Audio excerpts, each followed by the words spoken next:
Good morning. Today we're going to talk about linear programming. It takes all of the things that we've done with systems, lines, graphing linear inequalities, kind of puts it all together to solve a problem. So this particular problem is about a local florist. They're making two types of floral arrangements for Thanksgiving, regular and special. Each regular arrangement requires 3 carnations, 3 daisies, 2 roses. Each special is 4 carnations, 2 daisies, and 4 roses. Great. Okay, so the florist has set aside 60 carnations, 54 daisies, and 54 roses for the 2 types of arrangements. The florist will make a profit of $2 on each regular and $3 on the special. So this florist wants to make the most money. So what combination of regular and special will maximize the profit? So we have to put all of this together to figure out what combination of the flowers that the florist has will make the most amount of money. Okay, so I like to fast forward to the end of the problem to figure out what my variables are going to be. So it says the florist will make $2 on each regular arrangement and $3 on the special. What combination of regular and special will make the max profit? Okay, so let's define X equals number of regular arrangements and Y is number of special.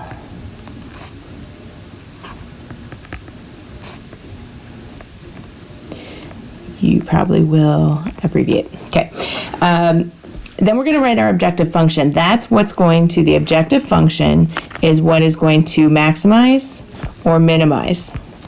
We're going to find some points that might possibly work, and we're going to plug it into this equation. So that is going to be the max profit in this case. Max profit is going to be $2 on the regular and $3 on the special. Regular is X. So 2X plus 3Y is going to give us our maximum profit. Okay, our constraints, that's a fancy word for inequalities. Okay, so our constraints are, let's go through the problem. Each regular arrangement requires 3 carnations, 3 daisies, and 2 roses. The second kind of arrangement has 4 carnations, 2 daisies, and 4 roses. He has, or she has, 60 carnations. So I'm going to separate this into carnations first. I'm going to highlight, I've got 4 carnations in the regular. 3 carnations in the regular, 4 carnations in the special, and we have 60 carnations. Let's separate it that way. So we have 3x plus 4y, and I can't go over 60 carnations, so I'm going to set that less than or equal to 60. And then let me grab a different highlighter. We have 54 daisies, but the arrangements contain 3 daisies and 2 daisies for 54 daisies. So we have 3 daisies and 2 daisies, and that has to stay under the 54 that the florist has in supply. And then the last one is going to be, let's see, we've got 2 roses in the regular, 4 roses in the special. They have 54 roses. So it's 2 roses, 4 roses, has to stay under 52. Okay, those are our constraints. We also might want to point out, I only have the first quadrant graphed here, and that's because our arrangements can't go under 0. There's no such thing as a negative arrangement. So it might be worth it to say that both of the number of arrangements, we might possibly have 0, but it has to stay over 0. It can't be negative. So we're going to stay in the first quadrant. So now we're going to graph these. We're going to graph our feasible region. We're going to have to solve for y to graph these. So I'm going to do the red equation first.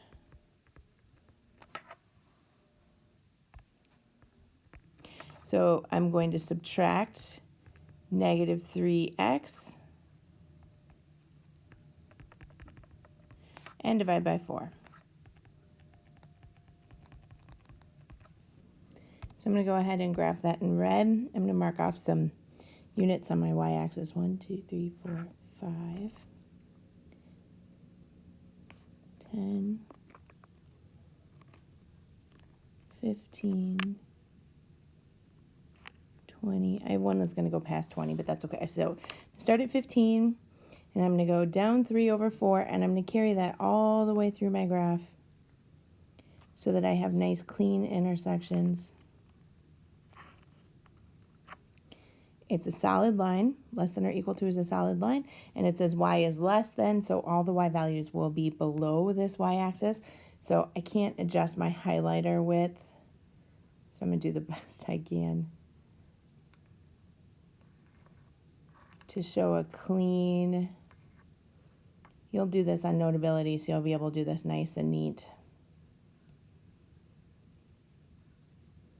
So those are all of the x and y values that will make that inequality true. Okay, let's try the next one. So I'm going to subtract, let's grab the blue pen. And we're going to do 3x plus 2y is less than or equal to 54. So I'm going to subtract the 3x and divide by 2. And great, I have a y-intercept that's a little bit higher, but we're going to make it work. So this is 20 is here. So let's count 1, 2, 3, 4, 5 is 25, 6, 7 is 27. So we just have to be careful. 1, 2, 3 over 2 would be right here. 1, 2, 3 over 2.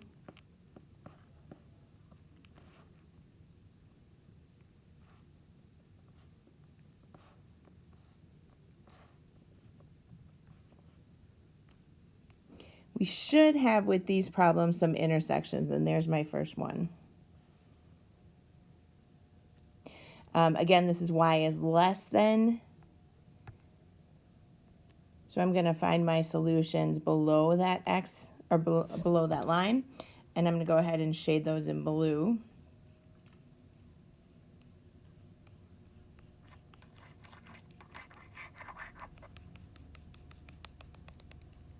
Okay, and then the green equation, we're going to solve that for y and graph that as well. So 2x plus 4y is less than or equal to 52. Subtract the 2x and divide by 4.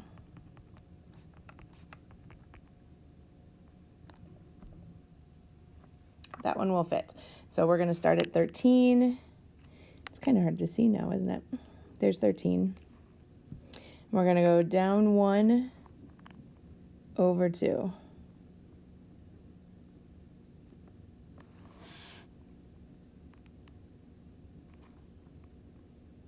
There we go. There's another intersection.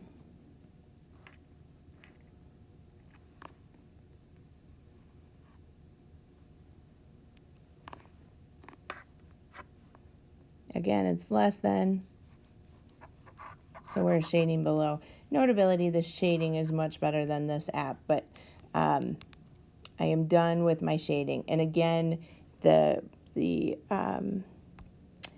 x is greater than or equal to 0 and y is greater than or equal to 0, that means that my final shaded area where they all overlap is located here. Great. So what I have graphed is my feasible region, is where all of that graphing, all of those colors overlap, and that's in this shape right here. Okay, so I am going to figure out what those points are. So I've got some points at the corners of my shape.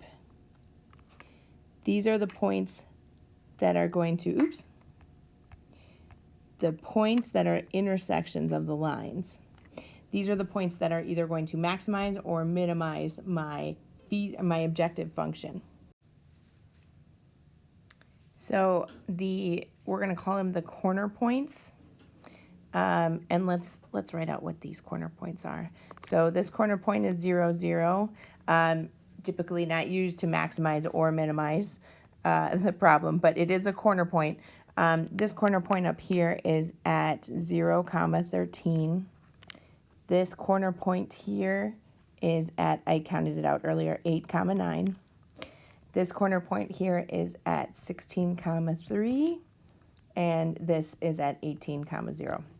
We're going to take those corners and we're going to plug them into our objective function, what's going to maximize our profit, which was 2x plus 3y.